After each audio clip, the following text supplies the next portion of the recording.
marked thickening of the epidermis, keratinocyte hyperplasia, and incomplete terminal differentiation of keratinocytes. The second event is infiltration of skin lesions by leukocytes, and third, angiogenesis and dilation of blood vessels.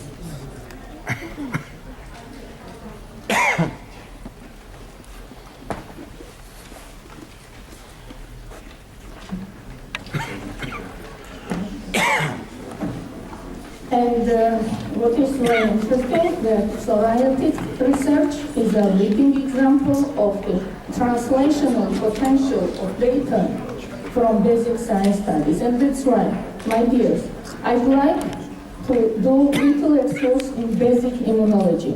What we know nowadays about functioning of immune system.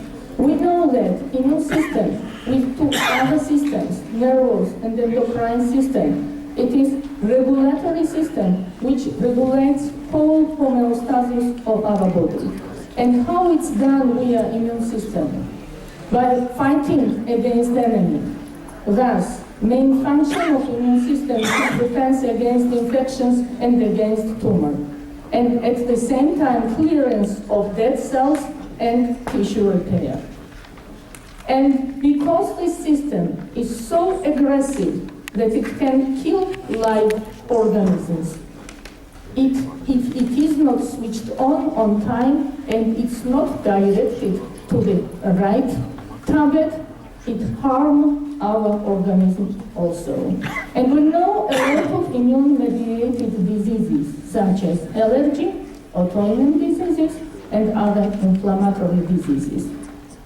And of course, immune system, it recognizes everything. It recognizes grafts and new proteins, and that's why the system is a barrier to transplantation and the gene therapy.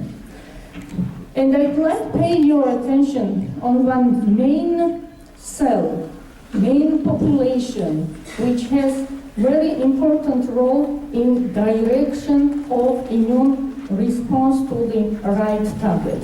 These are T helper cells. T helper cells, they could be directed into different pathways, Th1, Th2, Th17, which we know nowadays. These are well-known directions of THO pathway. And it depends which immune response is successful. It depends on what is enemy, what kind of pathogen we have. And if pathogen is intracellular, Th1 pathway is successful. If pathogen is worm, then in this case Th2 is successful. But if it is extracellular or fungi, then Th17 is successful. And what is the difference between these cells? Only their function. They can produce different signaling molecules. That means that they can involve in the process different cells for fighting. And the same directions of Th cells, Th1, Th2, and Th17, they are involved in pathogenesis of many diseases, and among them in pathogenesis of psoriasis. And how T cells understand who is pathogen, and how they understand to which direction they should go. Everything depends on signaling molecules which are coming from other cells, from other immune cells. And on this slide, you can see this is overview of whole immune response. You can see here physical triggers, infections, toxins, food peptides, allergens, medications, autoantigens.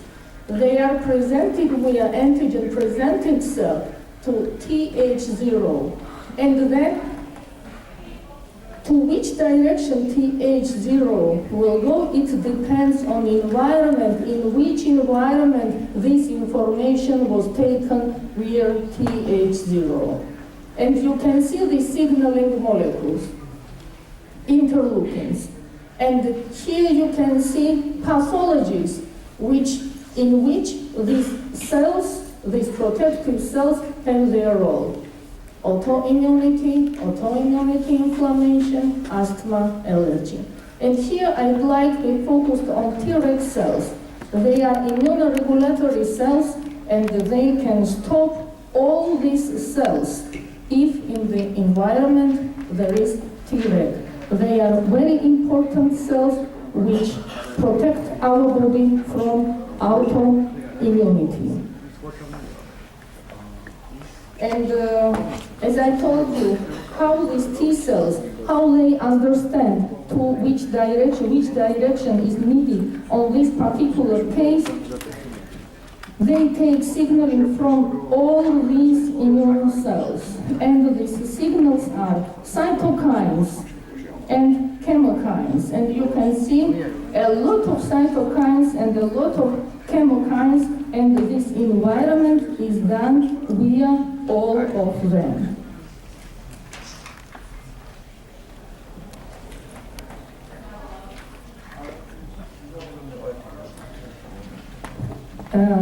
Now about skin, we know that skin is protective barrier, it maintains body temperature, it's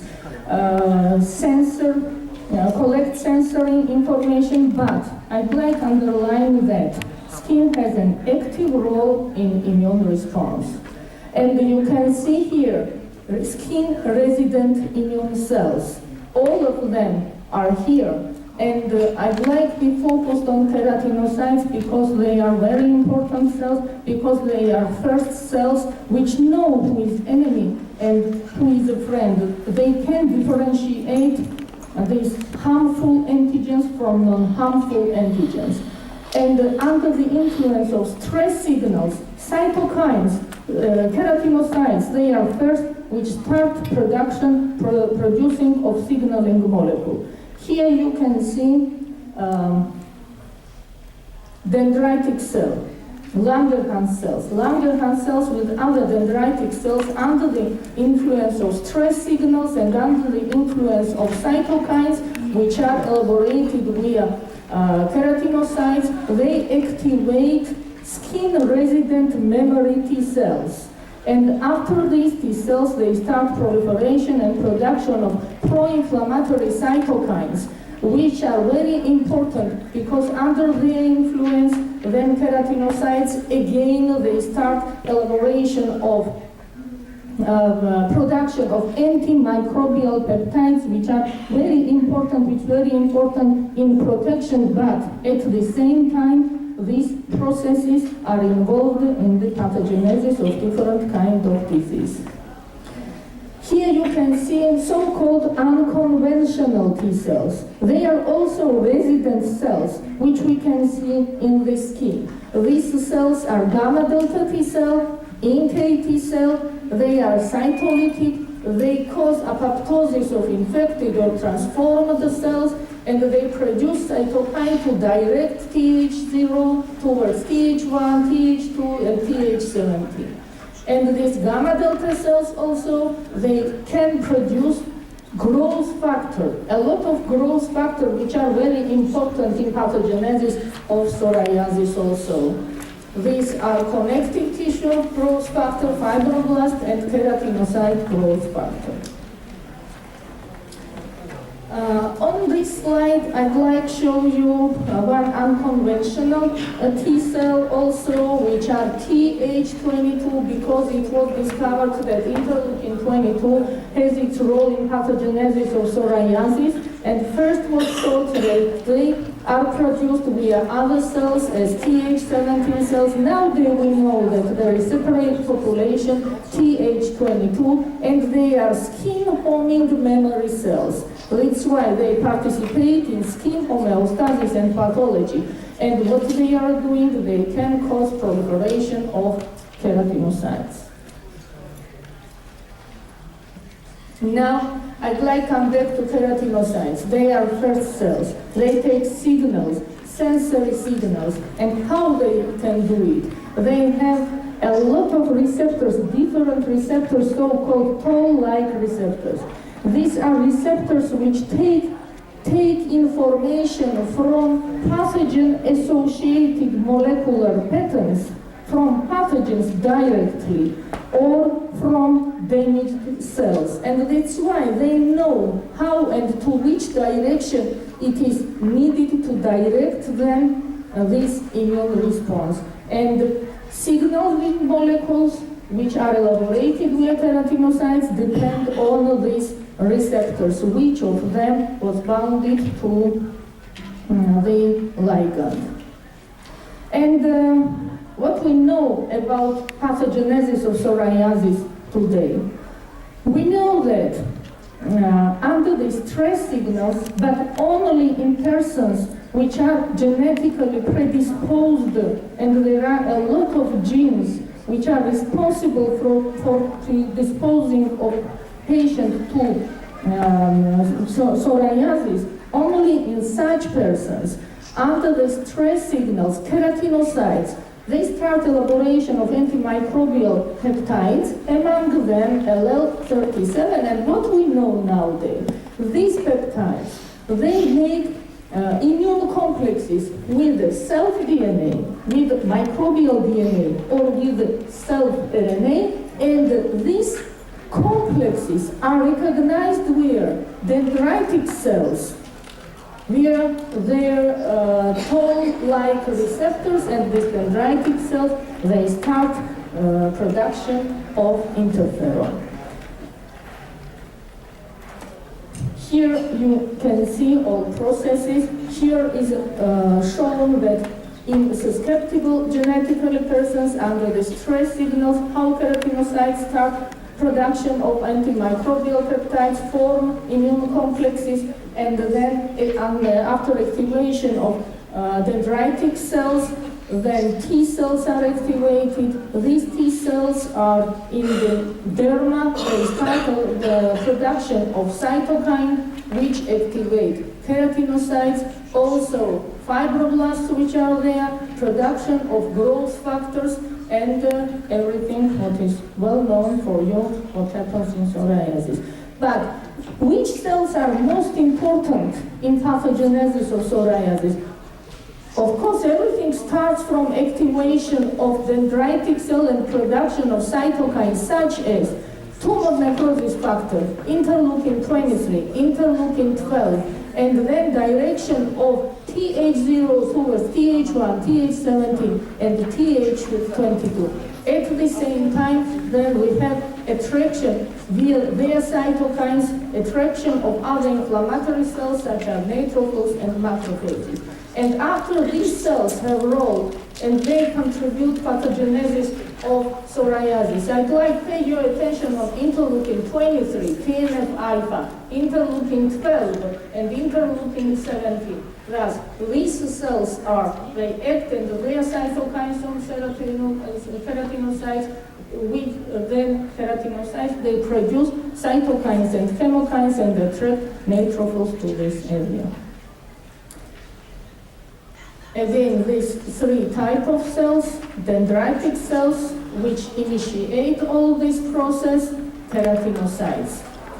But now the negative findings from both genetic and clinical studies suggest that interleukin-22 not be as critical as had initially been thought. And now I would like to be focused regarding treatment of psoriasis only on biologics and small molecules. Here you can see list of biologics and small molecules, and marked one, they are approved via FDA. You can pay attention on targets of these drugs, TNF-alpha, interleukin-12, interleukin-23, and interleukin-17. Biologic drugs, we know that they are derived from live cells in the lab, and they are proteins. That's why, in any case, they are given by injection or intravenous infusion, and they target specific part of immune system. Here you can see three drugs. You know these drugs, infliximab, adalimumab, and etanercept. All of them target tumor necrosis factor, but what is difference that infliximab is chimeric anti-TNF antibody? All these cells, both of them are fully human antibodies, but etanercept, it is fusion protein. Here you can see receptor of part of receptor of TNF-alpha, which is bounded to human immunoglobulin E. And what we have under their influence, decreased number of T cells and dendritic cells and their cytokines, and the downregulation of genes which are involved in differentiation and functioning of Th17. And thus, what it means that TNF-alpha agonists, they exert their effects via modulation of 23 T17 axis. And as it was mentioned already, these cells are proteins. They are glycoproteins, they are antibodies. It means that they are immunogenic.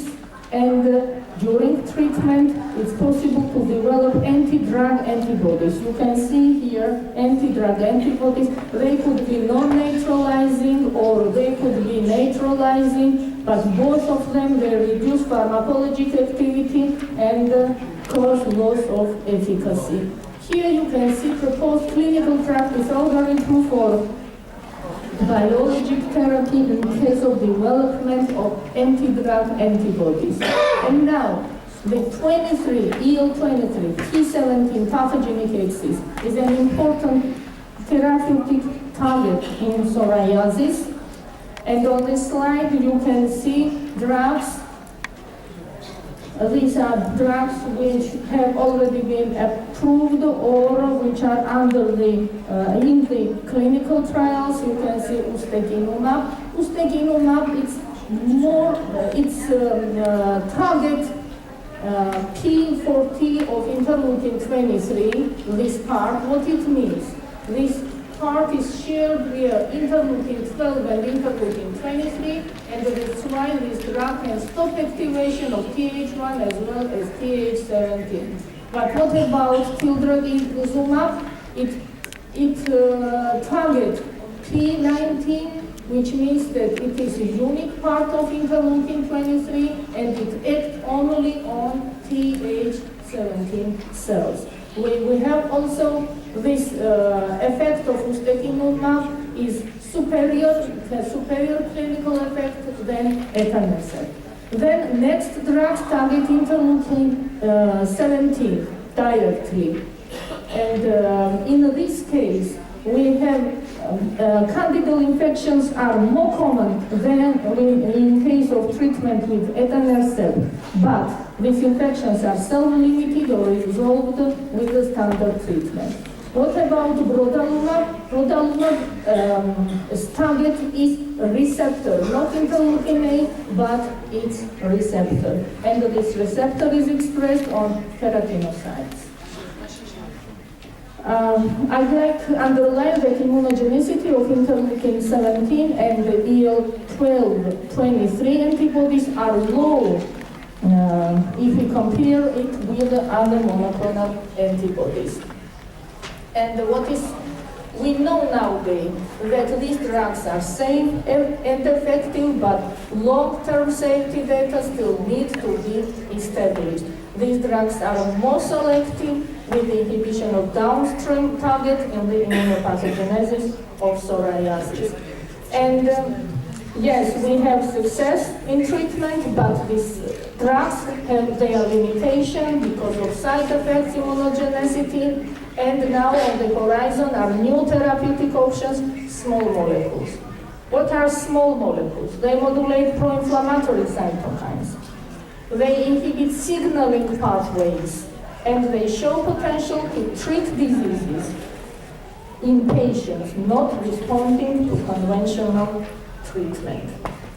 This is apremilast. It has been already approved via FDA. You can see that they downregulate production of TNF-alpha. It is phosphodiesterase inhibitor and downregulate pro-inflammatory cytokines and upregulate anti-inflammatory cytokines. Next is toxacitinib. They act on signaling pathways, which are very important, which send signal from interleukin receptors to the nuclei. And that's why they are small molecules, and small molecules, they are able to cross the stratum corneum, and that's why they may be used as topical treatment. And the last, adenosine receptors. This receptor has agonist of this receptor because this receptor has anti-inflammatory, anti-cancer, and anti-ischemic properties. They downregulate cytokines, resulting in apoptosis of inflammatory cells. And finally, further investigations with long-term clinical trials are necessary to verify their utility in psoriasis treatment and assess their safety in patient population. Thank you for attention.